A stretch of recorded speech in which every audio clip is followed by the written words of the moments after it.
الله أكبر. الله أكبر ولله الحمد. الله أكبر كبيرا والحمد لله كثيرا وسبحان الله وبحمده بكرة وأصيلا. لا إله إلا الله صدق وعده ونصر عبده وأعز جنده وهزم الأحزاب وحده. لا إله إلا الله الكريم المنان العفو الغفار الباسط يده بالنهار ليتوب مسيء الليل والباسط يده بالليل ليتوب مسيء النهار. والصلاة والسلام على الرسول الكريم بالشرع الحنيف والدين القويم الذي ما ترك خيرا إلا دلنا عليه وما ترك شرا إلا حذرنا منه. تركنا على المحجة البيضاء ليلها كنهارها لا يزيغ عنها إلا هالك. فصلاة ربي وسلامه على اليتيم الرحيم.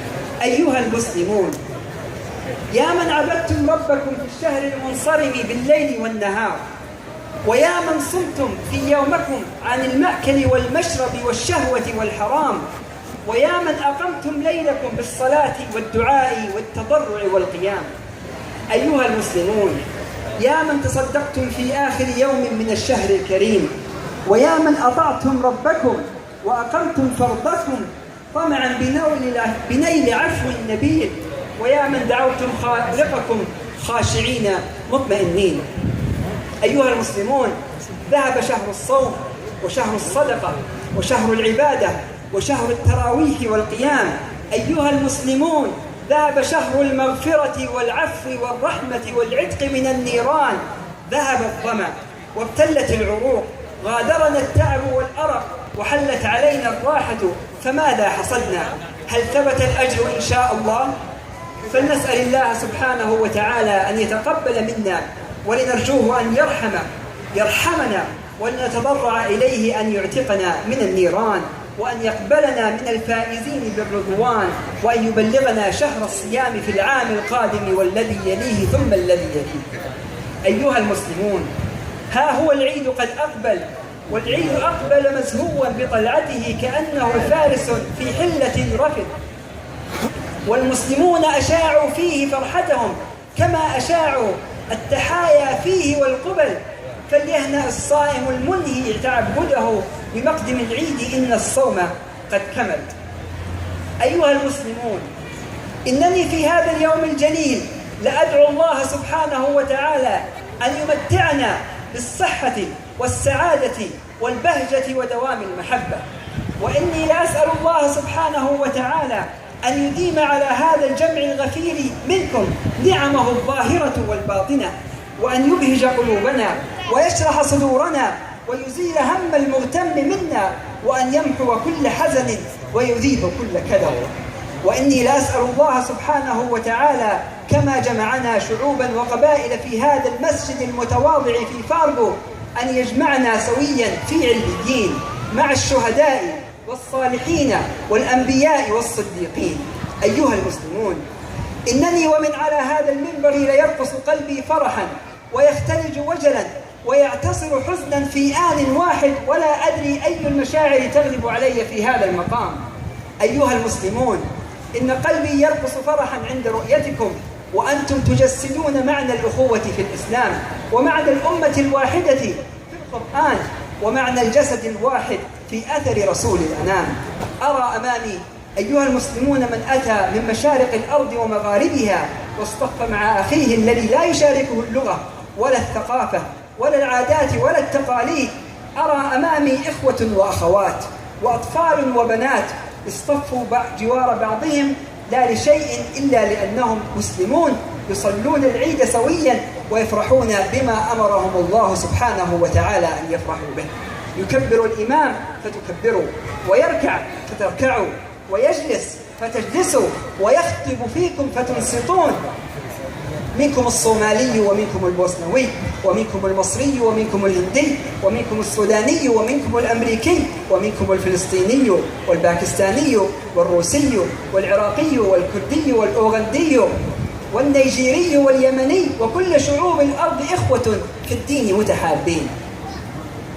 أيها المسلمون، أخوة الدين نعمة وأي نعمة، ومعجزة وأي معجزة. معجزة لم تحصل من قبلنا ولن تحصل من بعدنا.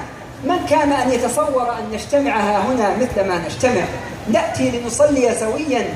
الله أكبر، الله أكبر على معجزة أتى الإسلام ليرسخها ويعززها ويمكنها في نفوسنا، فلنحافظ عليها ولنفتخر بها ولننشرها بيننا، فباتحادنا قوة ونصر وعزة ورهبة يخشاها كل عتو جبار ظالم مستكبر.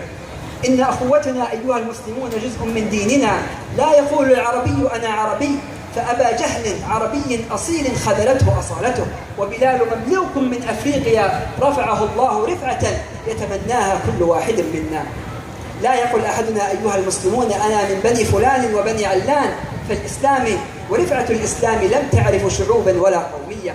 سعد بن أبي وقاص عربي، وطارق بن زياد بربري، وصلاح الدين كردي، ومحمد الفاتح تركي، ويوسف بن تاشفين ناشر الإسلام في أفريقيا، وحازم القشتاليين مالي، وثلاثة من أصحاب الكتب الستة فرس، وواحد بخاري من الصين. وفي كل بقعة من الإسلام مفخرة، ولكل عرق مسلم منقبة. فلنتعارف على بعضنا بعد الصلاة. لا يذهب المصري أيها المسلمون إلى المصري، والسوداني للسوداني، والهندي والهندي. لنتعارف على بعضنا ولنتعارف على إخواننا الذين لم يحصل لنا شرف التعارف عليهم بعد، وليسلم كل واحد منا على من نعرف ومن لا يعرف. أخوة الدين يا قوم تنادينا، بها نحقق يا قوم أمانينا، في ظلها الرحب نسمو في تطلعنا، لكي ننال بها عزا وتمكينا. أيها المسلمون، أما ما يخلل قلبي فهو الخشية من أن لا يتقبل الله عملنا الصالح. ولقد كان السلف الصالح يدعو الله بعد رمضان 6 أشهر أن يتقبل منه رمضان. إنما يخيفني أيها المسلمون هو أن يكون أحد منا هنا ممن لم يعتق من النيران، أو ممن ضاع شهر الصيام وهو لاهٍ نام متابع للأفلام ولفضول الحديث، وما درى أن الله سبحانه وتعالى قد كتب في سجله أن الأجل سيدركه عنا قريب. أيها المسلمون، علامات قبول العمل الصالح المداومة عليه، فمن بدأ يصلي ويعبد الله في رمضان فليكمل عبادته بعد رمضان، لأن رب رمضان هو رب ما بعد وما قبل رمضان. أما ما يحزنني أيها المسلمون ولا أطيل عليكم، فهو حال أمتنا المسلمة المنكوبة في الشام واليمن والعراق وفي فلسطين وفي أرض الكنانة وفي بورما وفي البلقان وغيرها، أن اتجهت إلى الإسلام في بلد تجده كالطير مخصوص الجناحات. لنتذكر أيها المسلمون حال أمتنا، وندعو الله أن يزيل الهم والغم، ولنتصدق ولنفعل الخير بالمال وباللسان وبالقلب وبالدعاء وبكل ما نستطيع. مثل المسلمين في توادهم وتراحمهم كمثل الجسد الواحد، إذا اشتكى منه عضو تداعى له سائر الجسد بالسهر والحمى. أيها المسلمون، أختم خطبتي بسنة قد سنها رسولنا الكريم، ألا وهي نصيحة إلى أخواتي المسلمات. أيتها المسلمات، إنما أنتن شقائق الرجال، أكرمكن الإسلام بضمان حقوقكم كاملة قبل حركات التحرير هذه منذ 14 قرنا، وقد كفل لكم دينكم من الحقوق ما لا تدركون. أيتها المسلمات، عليكن أيضا بتقوى الله تعالى في أولادكن وفي بيوتكن وفي أزواجكن وفي أنفسكن. وإننا في هذه الديار نواجه تيارا يدعو إلى التحلل والانحلال وتسمية الأسماء بغير مسماها، فلنحذر ولنتق الله سبحانه وتعالى. والله ما يحمي المرأة ويعرف ما يصلح لها إلا خالقها. الله أكبر، الله أكبر، لا إله إلا الله، والله أكبر، والله أكبر، ولله الحمد. عباد الله، صلوا على البشير المنير والسراج المنير، وآخر دعوانا أن الحمد لله رب العالمين.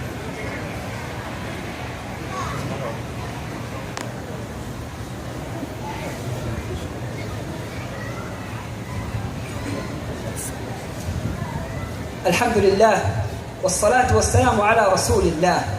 أما بعد. Brothers and sisters in Islam, and so it goes that 30 days of fasting in 2015 are gone. And so it goes that 17 hours with no food or drink have passed. And so it goes that the wonderful nights of prayers, of Quran, of dua, and of asking Allah subhanahu wa ta'ala for forgiveness are done. And so it goes that our life passes by. And so it goes that our days and months and years flip by like pages of a notebook filled with deeds until the last page is flipped. And when the last page is flipped, the time comes and not a second is delayed.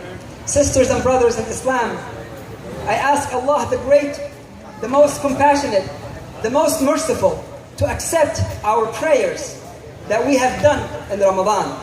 I ask Allah subhanahu wa ta'ala the Great, the compassionate, the most merciful, to accept our fasting and our du'as and our charity and every single deed we did this month and the months that came before Ramadan and the months that will come after Ramadan.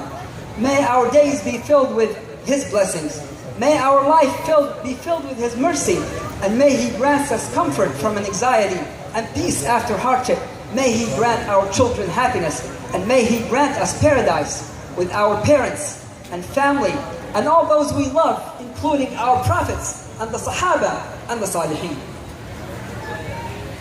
Respected brothers in Islam, as I look in front of me and as I see this beautiful masjid filled with this beautiful crowd overflowing outside, and as I see boys and girls, men and women of different cultures and backgrounds, as I see all of you in lovely clothes and festive mood, my heart flutters with joy and trembles out of anxiety and cries in pain all at once, and I do not know what to make of it. It flutters with joy, brothers and sisters, because I see you all lined up, coming from all different places and backgrounds for nothing. Nothing, I repeat, except to fulfill an order that Rasulullah sallallahu alayhi wa sallam has ordained. I see the Bosnian, I see the Pakistani, I see the Indian, I see the Iraqi, I see the Kurdish, I see the Arabic, I see the Somali, I see the Afghani, I see a Nigerian and a North Dakotan and a Ugandan, I see black and white, young and old, men and women gathered up listening to me because Allah the Almighty has asked them to do so. And because Allah the Almighty has created us all of different kinds and people so that we know each other, love each other, reach out for each other, and understand that we, the Muslims, are all one ummah.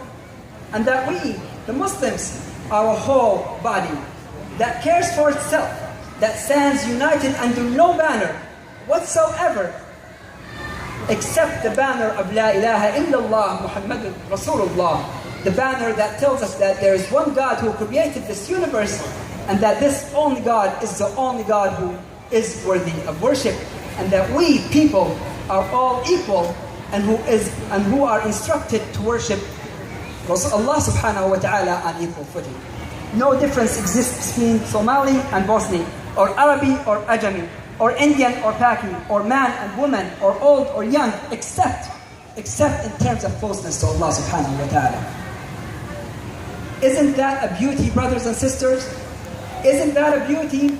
Isn't that a miracle that no human being or leader could ever have achieved?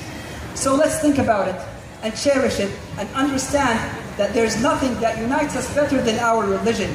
Let us have compassion towards one another.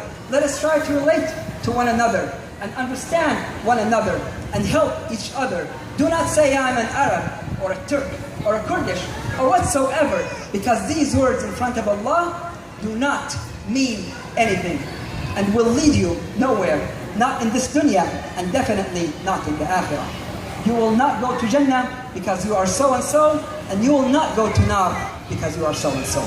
Respected brothers in Islam, what makes my heart tremble is the thought that our prayers and our worship and our efforts to please Allah might not be accepted because they were either artificial, ritualistic, and fulfilling gaps in our time, or whether they are because of no sincere intention was accompanied with them and would soon disappear from our life once Ramadan goes away.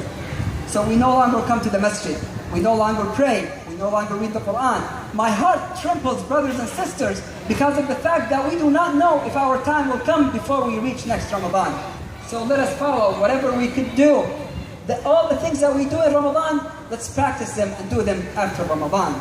Let's not stop prayer. Let's not stop sadaqah. Let's not stop coming to the masjid. Let's not stop asking for maghfirah. Respected brothers and sisters, and the thing that puts my heart in pain is the fact that we are happy here, and many of our Muslims, brothers and sisters around the world, are suffering. in Syria, in Yemen, in Iraq, in Burma, in Egypt, in Palestine, in many places around the world.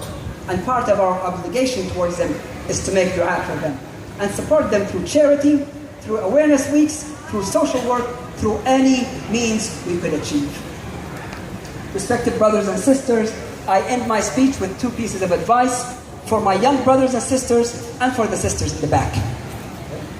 Brothers and sisters, for those of you who are coming of age, when you feel all alone and left out in an environment that is in contrast to the lifestyle and religion, remember that your religion is the religion of 1/4 of the earthlings. Your life as a Muslim is shared by hundreds of millions of people, not in your small school, in an obscure town called Fargo, but across the globe. So be proud of who you are and show it to people. Show your religion to people. Speak up. Let them know that you are not a crazy terrorist, but a messenger of peace and justice and hard work, whose religion is hijacked by crooked minds. Read about the Muslim history. Read about the Islamic civilization. Read about your religion so that you understand the unimaginable, cool, spectacular, filled with jewels mind you are sitting above. And the same advice goes to sisters.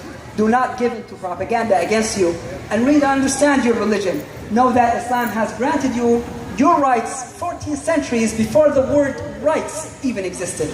Know that in Islam you have full control of yourself, your finances, your life, and your marriage. It is unfortunate that Muslims have been sisters have been subjugated by two extremes. Those who blindly follow unjust and medieval traditions, and those who claim that the rights of women are that they walk naked and be judged according to how sexy they are. So read about your religion and understand what Islam grants you for your rights. عباد الله اذكروا الله العظيم الجليل يذكركم واشكروه على نعمه يزدكم ولذكر الله أكبر والله يعلم ما تصنعون. الله أكبر الله أكبر لا إله إلا الله والله أكبر الله أكبر ولله الحمد.